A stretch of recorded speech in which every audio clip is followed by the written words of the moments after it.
तो अभी तक हमने डिस्टेंस और डिस्प्लेसमेंट के डिफरेंस को समझा था, उसे जाना. Now we will move further to understand some more important terms associated with the more important terms associated with motion. Next question लिखो, define the following.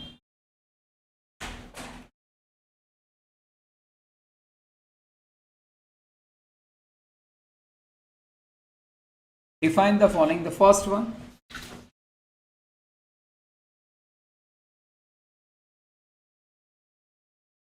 uniform motion. Second, non-uniform motion.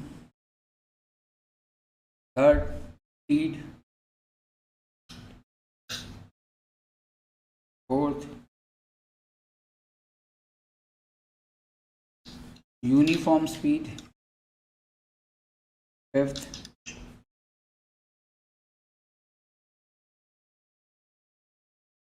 non-uniform speed. Sixth,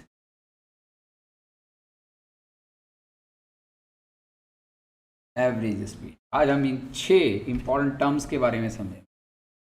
please सबका focus यहाँ होना चाहिए.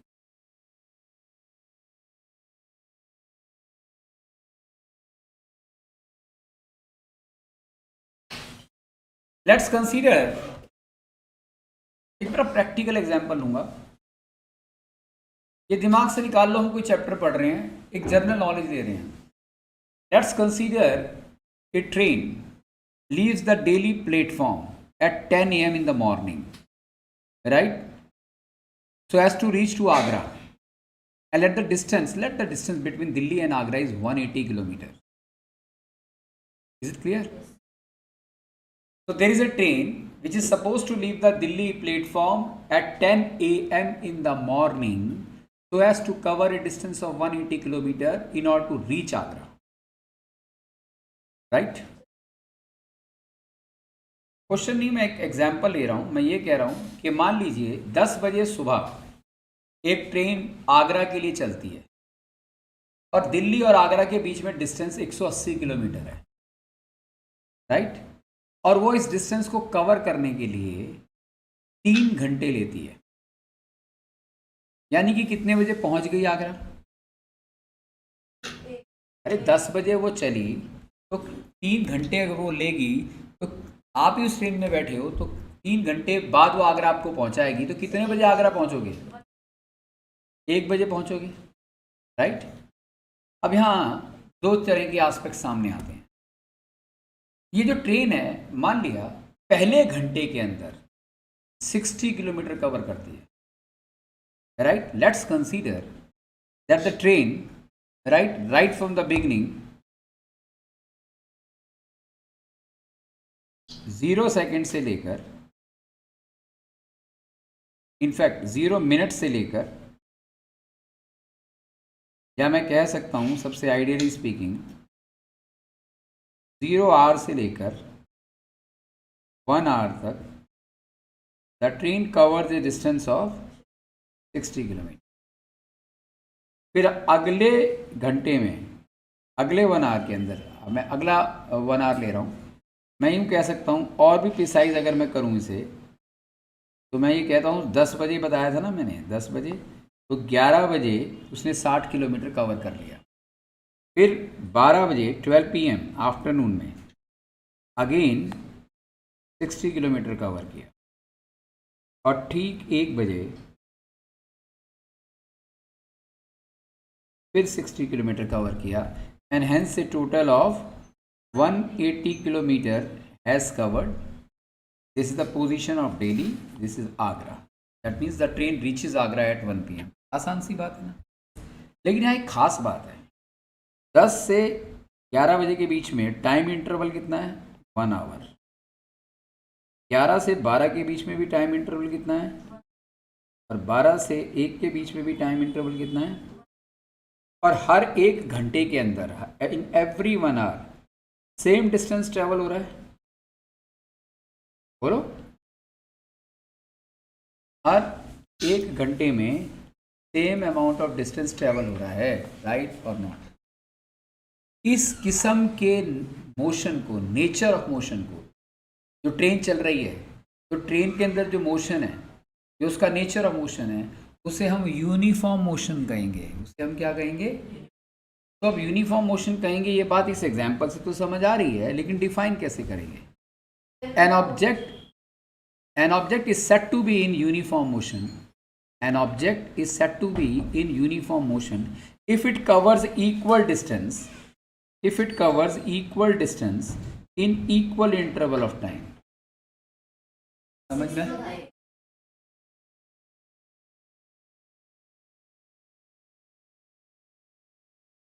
Speed word अभी मैंने use ही नहीं, तो आप स्पीड पे कैसे आ गए? स्पीड तो तीसरी टर्म है, अभी स्पीड वर्ड नहीं। अभी आपको जो मैं समझा रहा हूँ, फोकस वहाँ रखो। मैं आपको ये समझाना चाहता हूँ कि यूनिफॉर्म मोशन का मतलब क्या है। तो तुम्हें कभी भी किसी भी ऑब्जेक्ट के यूनिफॉर्म मोशन की अगर बात होती है तो दिमाग में क्या आना चाहिए कि that object which is subjected to move with uniform motion must be covering equal distance in equal interval of time. भाई ऐसा भी तो हो सकता था कि पहले घंटे में ट्रेन सिर्फ 30 किलोमीटर चलती, फिर ट्रेन की स्पीड तेज हो जाती, अगले 1 घंटे के अंदर ट्रेन जो है 60 किलोमीटर चलती, और लास्ट के 1 घंटे में तो वो 90 किलोमीटर चलती और तेज चलती। तो हम क्या पा रहे हैं कि हर 1 घंटे के अंदर, अब मैंने जो कहा ये है दिल्ली 10 AM, 11 AM, 12 PM, दोपहर का 1 PM। तो पहले घंटे के अंदर वो सिर्फ 30 किलोमीटर चली, अगले में वो 60 किलोमीटर उसने कवर कर लिया। तो टोटल डिस्टेंस 2 घंटे में कितना किया? अब तो इतनी स्पीड तेज कर ली कि 90 किलोमीटर कर दिया। तो भी पहुंची कितने घंटे में? पहला ये भी 1 आवर है या नहीं? ये भी टाइम इंटरवल 1 आवर है या नहीं? ये भी 1 आवर है या नहीं? तो यहाँ एक एग्जाम्पल ये था, दूसरा एग्जाम्पल ये है। तो पहले एग्जाम्पल के अंदर train is covering same distance in same amount of time और not. in second example, another train is covering unequal distance in equal interval of time or not? Unequal distance in equal interval of time. तो इस case के अंदर हम motion को कहेंगे non uniform motion, और इस केस में हम ऑब्जेक्ट को कहेंगे uniform motion. Any object is said to be acquired with uniform motion if it covers equal distance in equal interval of time. An object is said to be acquired with non-uniform motion if it covers unequal distance in equal interval of time. कह सकते हैं या नहीं इस बात? तो क्या ये दोनों टर्म अंकित तुम्हें भी क्लियर है? Yes, sir. Right? So in that way we understood the meaning of uniform and non-uniform. अगर हम किसी भी ऑब्जेक्ट की फ्यूचर में कहते हैं कि that object is subjected to uniform motion, तो दिमाग में क्या आना चाहिए? If any object is subjected to uniform motion, तो दिमाग में क्या आना चाहिए कि वो equal distance कवर कर रहा है equal interval of time में। अगर हम नॉन यूनिफॉर्म की बात कर रहे हैं तो अनइक्वल डिस्टेंस कवर कर रहा है इक्वल इंटरवल ऑफ टाइम। क्या ये बात क्लियर है?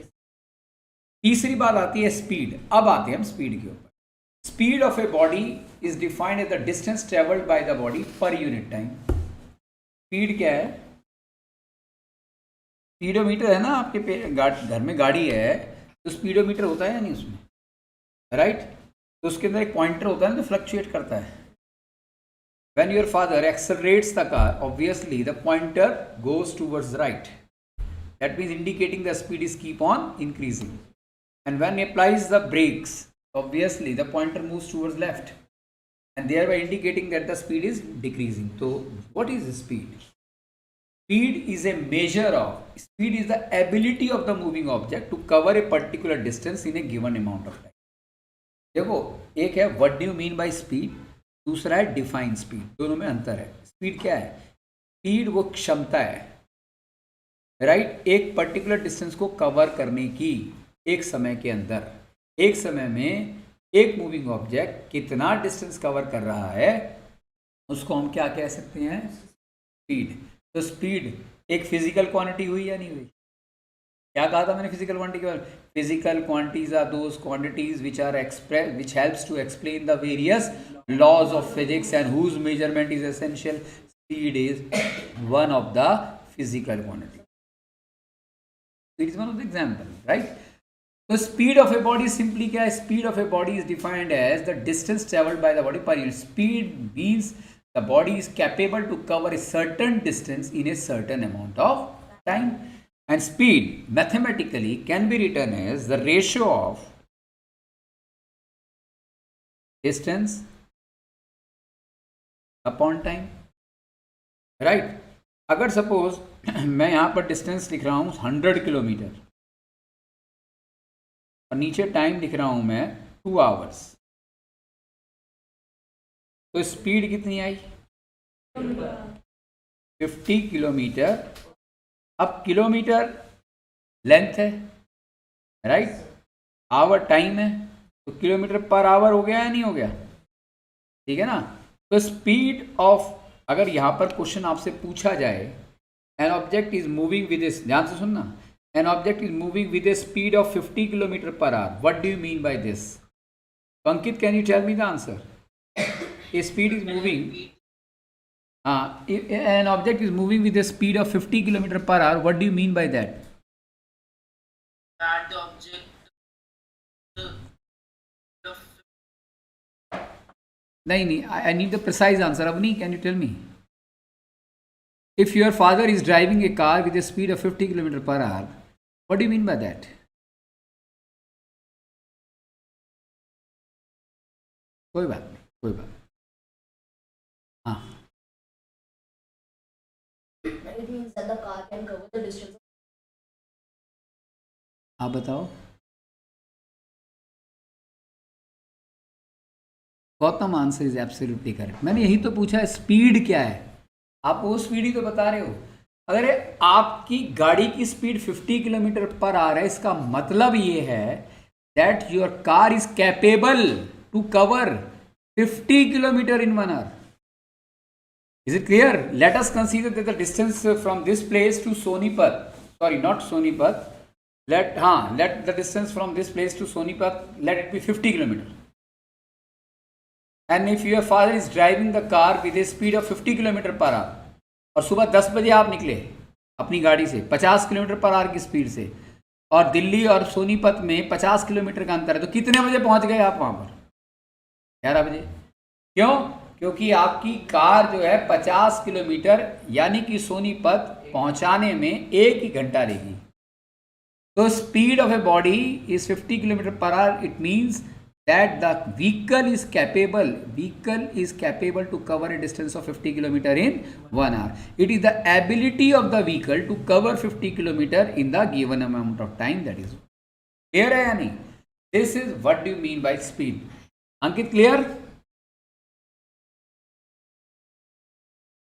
अब 50 किलोमीटर पर आवर. अब देखो, एक सिस्टम ही होता है जिसे हम कहते हैं SI system, international system of unit. उसमें एसआई सिस्टम ऑफ यूनिट में स्पीड की जो एसआई यूनिट है वो है मीटर अपॉन सेकेंड, क्योंकि डिस्टेंस मीटर में है और नीचे टाइम सेकेंड में है. टाइम की यूनिट क्या है? सेकेंड, और डिस्टेंस की मीटर ले ली, तो एसआई यूनिट क्या होगी स्पीड की? मीटर पर सेकेंड. क्या ये बात सबको क्लियर है? ठीक है ना. अब एक बात ध्यान रखना, speed whose unit is meter per second and is defined as the ratio of distance upon time, or more specifically speed of a body is defined as the distance traveled by the body per unit time, is a scalar quantity. कौन सी quantity है ये? It belongs to a physical quantity which is of the nature of scalar. Speed का कोई मकसद नहीं है कि किस डायरेक्शन को वो स्पेसिफाई करे. स्पीड केवल महत्व देती है मेजरमेंट को. स्पीड कभी भी डायरेक्शन को इंपॉर्टेंस नहीं देती. इसीलिए स्पीड को हम क्या कहते हैं? स्पीड क्या है? स्केलर क्वांटिटी है. क्या ये बात क्लियर है? राइट. तो हमें स्पीड भी समझ आ गया, तीसरी भी क्लियर है या नहीं? अब है uniform speed. Uniform speed and uniform motion both are absolutely same. एक ही चीज के दो नाम है. An object is said to be acquired. An object is said to be acquired with uniform speed if it covers equal distance in equal interval of time. The first train, which is supposed to reach Agra in a time span of 3 hours, covering 60 km in each hour. Same amount of distance, 60 km, in same amount of time consecutively, 1 hour, 1 hour, 1 hour, 60, 60, 60. That means the train is subjected to have uniform speed. An object is said to be acquired with uniform speed if it covers equal uniform speed, if it covers equal distance in equal interval of time, and that makes the definition of uniform motion as well or not. Uniform motion की भी यही definition, uniform speed की भी यही definition. इसी तरीके से non uniform का भी होगा. Non-uniform speed is again, an object is said to be acquired with non-uniform speed if it covers unequal distance in equal. That means non-uniform motion, non-uniform speed, both are same thing. Got it? अब आती है बात average speed पर. अभी जो example यहाँ लिया हुआ है, पहला example average speed, this is an interesting case. Average speed पे हम बहुत सारे न्यूमेरिकल्स भी करेंगे. Right, average speed is a minimum speed. हाँ, average speed is a minimum speed. यहां फोकस रखो. Average speed is the minimum speed with which an object moves from its initial point to the final point. पूरी journey के दौरान क्या गाड़ी की speed same रहती है प्रैक्टिकली या बदलती रहती है? और वो रुकी नहीं, लगातार 1 घंटे तक चल रही है, लेकिन स्पीड बदल रही है, कभी कम हो रही है, कभी ज्यादा हो रही है, कभी पैर ब्रेक पे जा रहा है, कभी पैर एक्सेलेटर पे जा रहा है, तो स्पीड बदल रही है ना. लेकिन स्पीड तो है, मोशन तो है. बोलो. तो 1 घंटे के दौरान कभी स्पीड 20 हुई, कभी स्पीड 40 हुई, कभी 60 हुई, कभी 30 हुई, लेकिन स्पीड तो है. और पूरी स्पीड के दौरान मिनिमम कितनी पक्का गाड़ी में रही? 100%. उसको हम क्या कहेंगे? Average. Average speed is the minimum speed with which an object moves from its initial point to the final point. अभी मुझे एक एग्जांपल देने दो, उसके बाद क्वेश्चन पूछना. पहले डेफिनेशन लिखो. Average speed, average speed is defined as the minimum speed. Average speed is defined as the minimum speed with which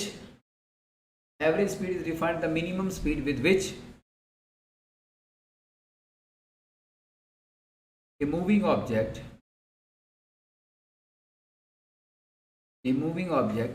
अंकित दिख रहे हो ना?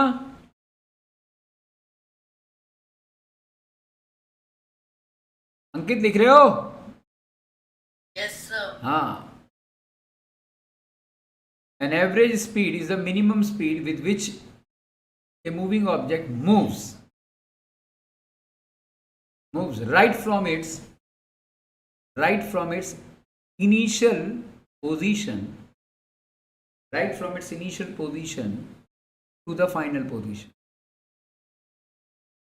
Initial position to the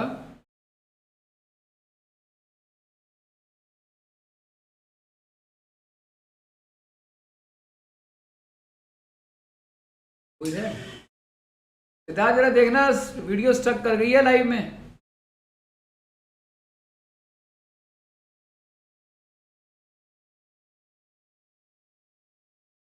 या चल रही है? जरा देख के बताओ.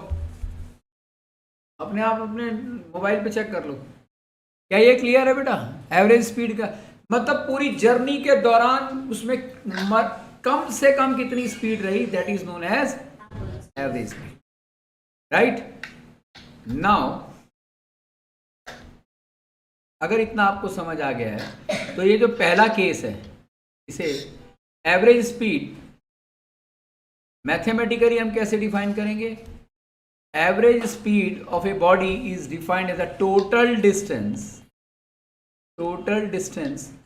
traveled by the body, right, divided by total time taken to do so. Total time taken to do so. तो पहला केस जब ट्रेन का मैंने लिया था तो उसमें average speed distance 1 distance 2 distance 3 divide by time 1 time 2 time 3। Distance 1 पहले घंटे में 60 किलोमीटर था, तो टाइम 1 पहले घंटे में 60 किलोमीटर, दूसरे घंटे में भी 60, तीसरे में भी 60, राइट और नॉट। तो एवरेज स्पीड क्या हुई 180 अपॉन 3, कितनी आ गई 60 किलोमीटर पर आवर।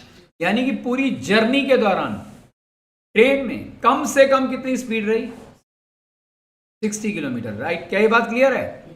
अच्छा, केस 2 क्या था? यहां बड़ी इंपॉर्टेंट इंफॉर्मेशन दे रहा हूं मैं आपको। केस 2 ये था, again D1 plus D2 plus D3, D1 D2 D3, पहले घंटे के अंदर सिर्फ 30 किलोमीटर, नहीं दूसरे घंटे में कितना 60, तीसरे में 90, पहले में 30, दूसरे में 60, तीसरे में 90। अब जरा कैलकुलेट करना तो भी आया ना 180/3, वही आया ना 60 kilometre per hour. That means average speed has nothing to do with whether the object is moving with uniform motion और non uniform motion. Its value is independent of the nature of motion. Object चाहे uniformly move कर रहा हो या non uniformly move कर रहा हो, average speed की वैल्यू निर्भर करती है टोटल डिस्टेंस को जब हम डिवाइड करते हैं टोटल टाइम से। It has nothing to do with the nature of motion. मैंने इस एग्जांपल से बात क्लियर कर दी। आप कुछ पूछ रहे थे? लेकिन सर आपने minimum speed maintained through out the motion. Average speed is a measure of minimum speed with which an object moves from initial to final. Minimum speed कम भाई बढ़ रही है घट रही है, लेकिन कभी इन सब की वैल्यूज को जब हम ऐड करेंगे डिवाइड करेंगे टोटल से तो ऐसी वैल्यू नहीं आ जाएगी जिसे हम मीन कहेंगे, राइट। तो थ्रू आउट मोशन चाहे ऑब्जेक्ट यूनिफॉर्मली मूव कर रहा हो या नॉन यूनिफॉर्मली मूव कर रहा हो, उसके अंदर एवरेज स्पीड से कोई लेना देना नहीं है। Average speed is independent about the nature of motion, right. ये बात क्लियर होगी इस एग्जांपल से। आई होप सबको क्लियर है। आपको भी क्लियर है बेटा?